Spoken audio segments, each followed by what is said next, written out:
you. I'm pleased to be here to meet you. I know that you are mainly a Greek audience and you know very much about island conditions and island living.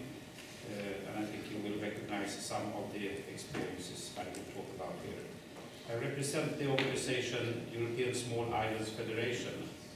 It's an organization founded in 2000 to promote the development on islands and to bring some information on conditions on small islands into the European institutions and raise attention on the situation of island life.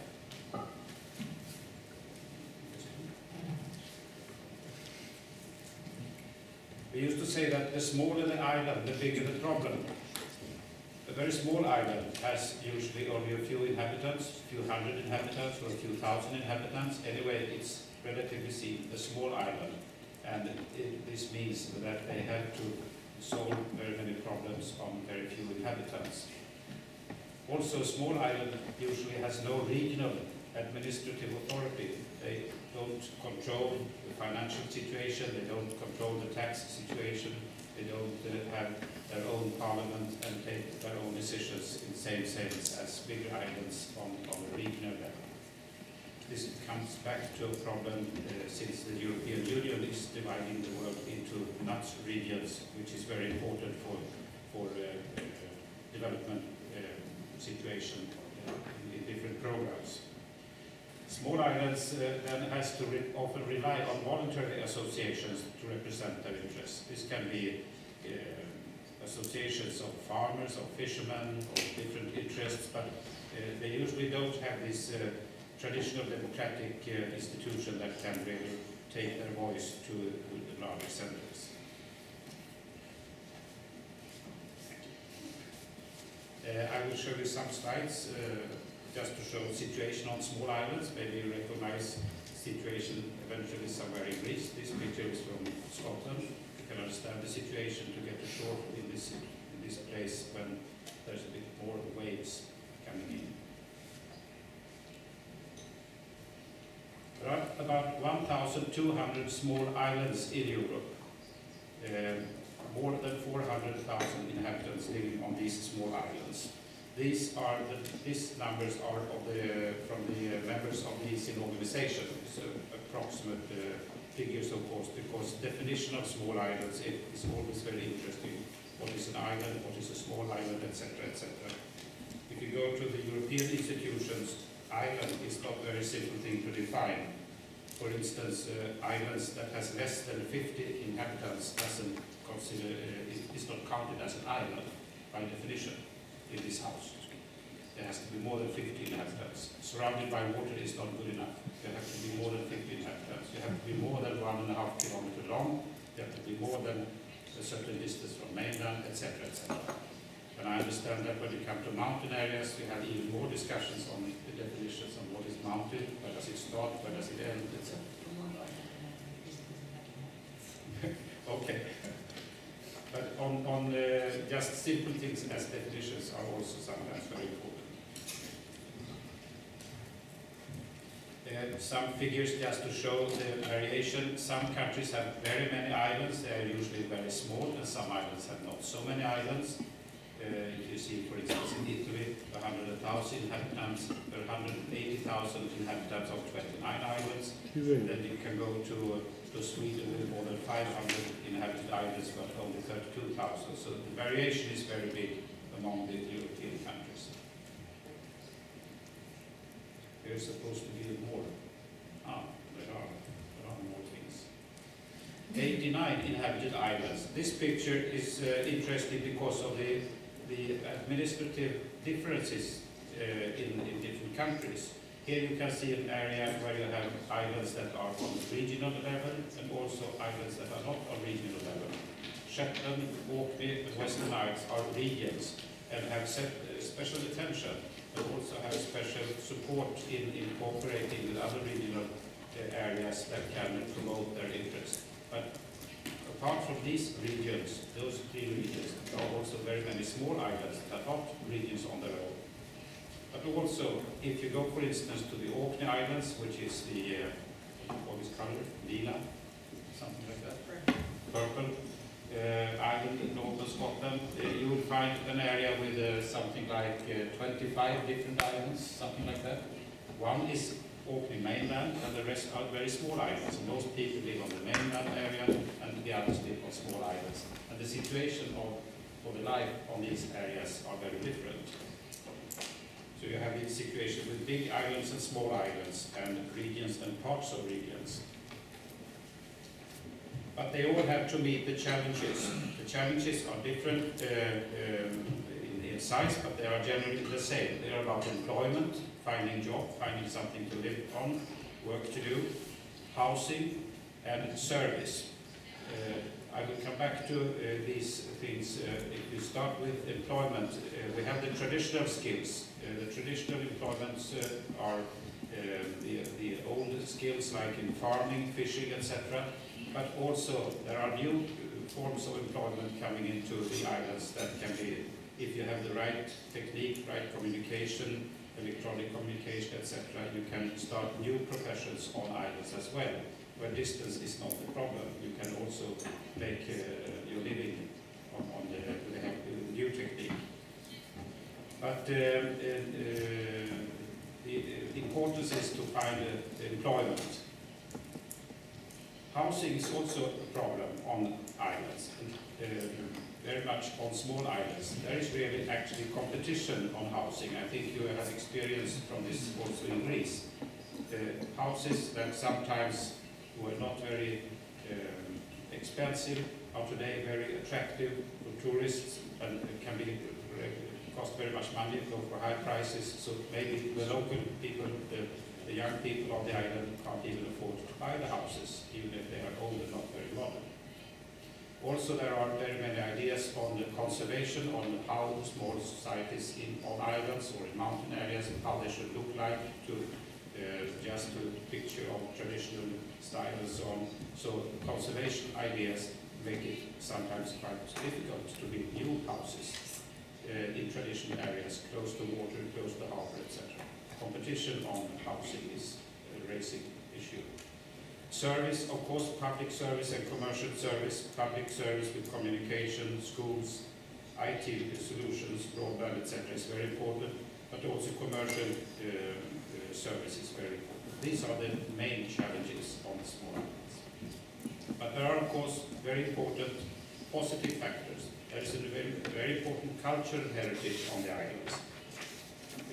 This is an important area to develop and to identify, and also for the European Union to identify island areas as a very important part of the cultural heritage and needs special attention and support.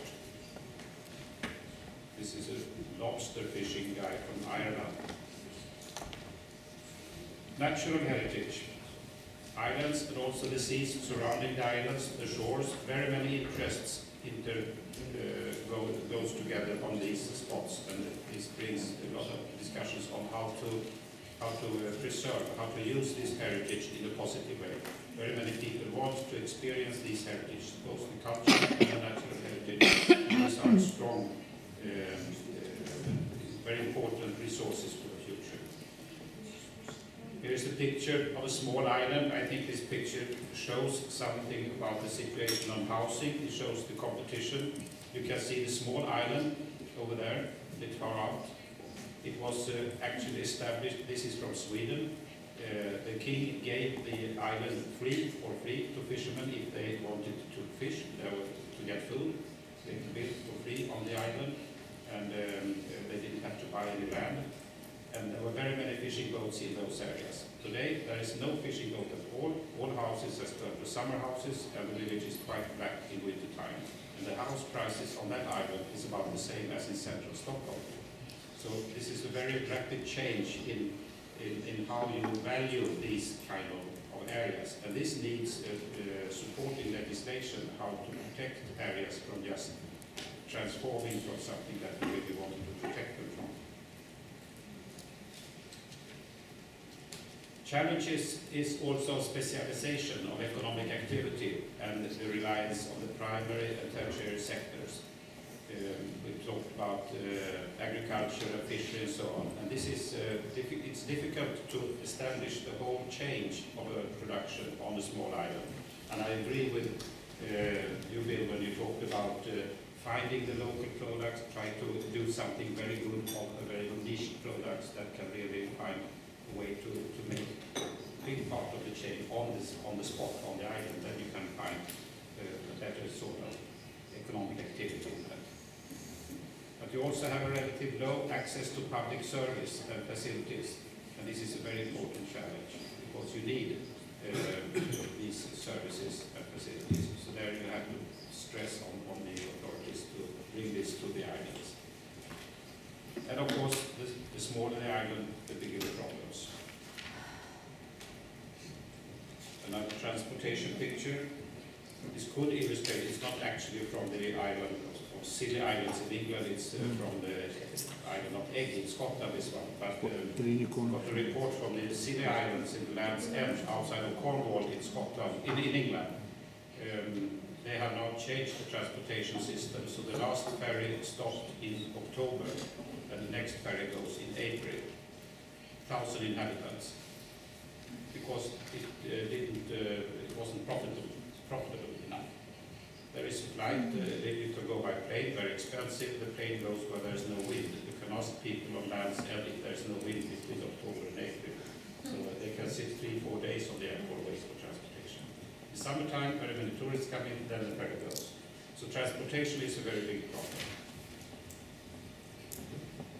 This picture is from Greece. This is small islands with less. In Greece, the definition of small islands is, as I understand it, a limit of 5,000 inhabitants. Maybe I should look on you now and see if somebody's nodding this way or this way. I don't know, but I heard this idea that the limit should be 5,000 inhabitants. And anyway, these red spots represent members of the Hellenic Small Island Network with about 65,000 islanders. And all islands struggle to overcome these constraints, these limited natural and human resources, the limited production possibilities, and the difficult access to markets and transportation problems. This picture from Lidra can represent some of these things: transportation problems, access, but also actually part of the situation on Lidra where you have very strong emphasis on the cultural heritage. You don't want to bring cars to the island. It's not allowed to drive cars on that island. Therefore, you have to do it in another way. So therefore, the donkeys.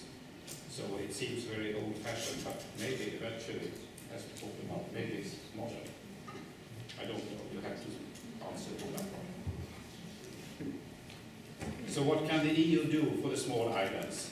I think it's very important for the European Union to recognize the existence of small islands. The definition today doesn't really recognize the existence of the small islands.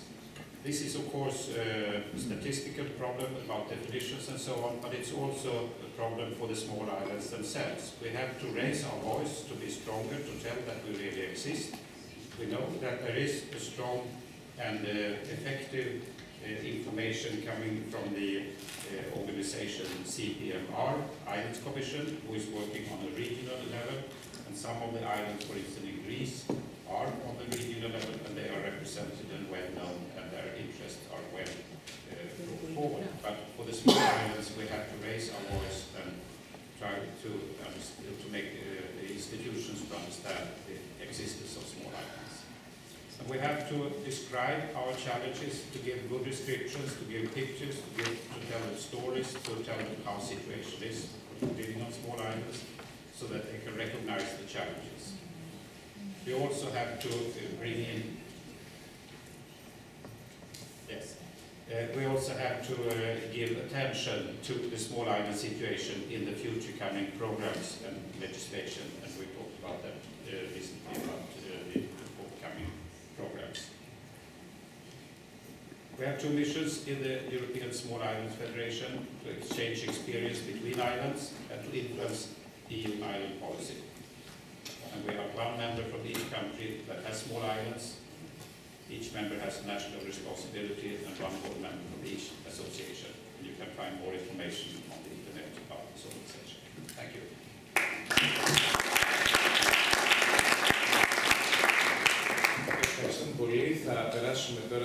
Αλεξία Rouby, που είναι η διευθύντρια του Euro Montana, σχέση με την βιώσιμη βιώσιμο ορεινό τουρισμό. Θα μας μείνουν γύρω στα 15 λεπτά, ελπίζω λίγο παραπάνω, για να μπορέσουμε να παρουσιάσουμε μερικά καλά παραδείγματα σύντομα και να γίνουν σύντομες παρεμβάσεις. Ευχαριστώ πάρα πολύ.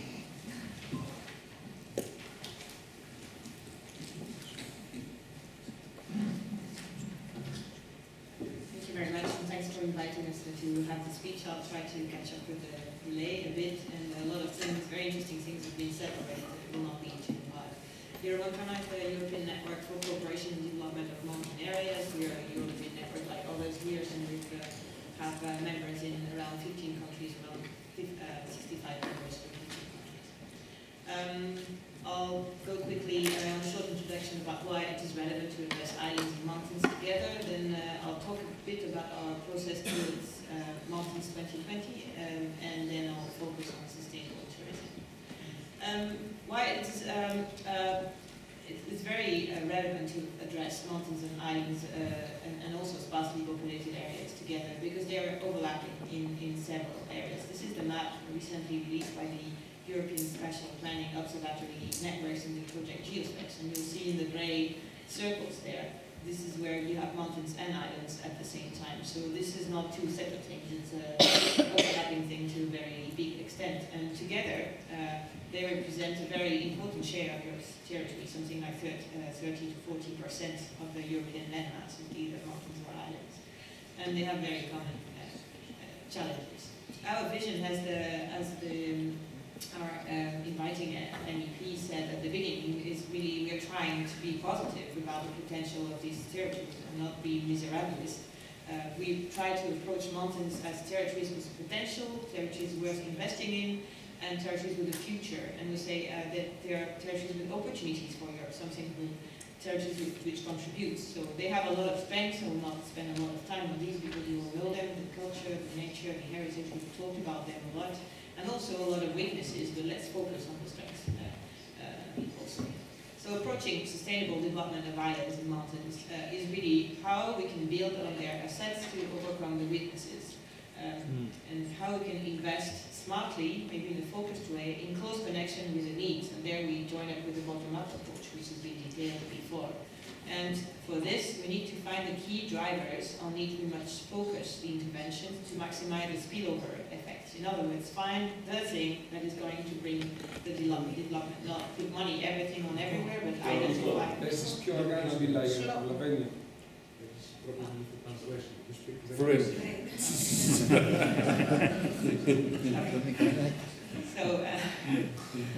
So you need to find the key drivers on which to focus the actions to maximize the spillover effects.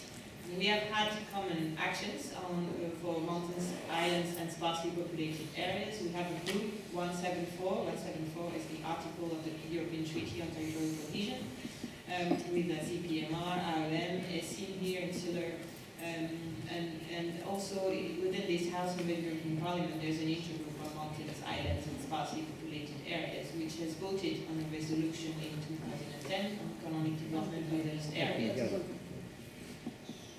So it's also because Greek is so long to translate. Okay. I could not resist, as the theme of the event is learning from the past and planning for the future, before I talk only about tourism, to explain you how we approach the programming for 2020 for mountain areas. The European Treaty, in its Article 174, says that we must pay specific attention to mountains, islands, and sparsely populated areas. But this is not enough to obtain the attention. To obtain the attention, we have to explain why, if we are paid specific attention, we are going to deliver some results. How mountains and islands, in the case of islands, can contribute to the goals set for 2020, analyze what they need in order to contribute and assist managing authorities in the elaboration of the program. This is to achieve these goals that we embarked on the process that we call Towards Mountains 2020. So what does it mean in short? in the past 6 years as Euromontana, we've been working on several themes, transversal themes like territorial cohesion and positive externalities, and a variety of other sectorial or thematic issues.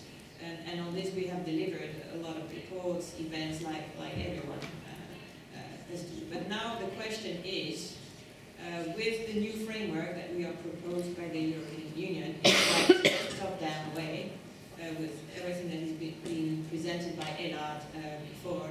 So we have this on one side, and we have our results on the other side of what we think is needed. So how do we sell what we want to do to the next programming exercise?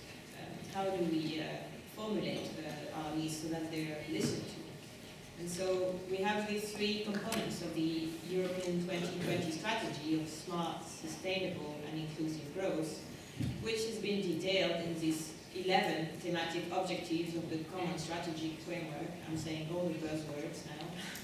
So for these 11 objectives, we have tried to answer the following questions. What the EU wants to deliver? That's the key question. What do they want? Then how mountains can contribute? We have to demonstrate and explain this. What do they need in order to contribute? And examples of actions, practices, things that have been done, projects that delivered successfully.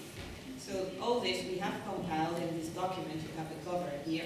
And if you search, if you web search the term Mountains 2020, you will find this document, and I encourage you to read it if you're in a mountainous area. It's really for the mountain stakeholders and policymakers as a way to approach the next programming exercise, capitalizing all our knowledge, but into this new setting that is proposed by the European Union. So now let's focus on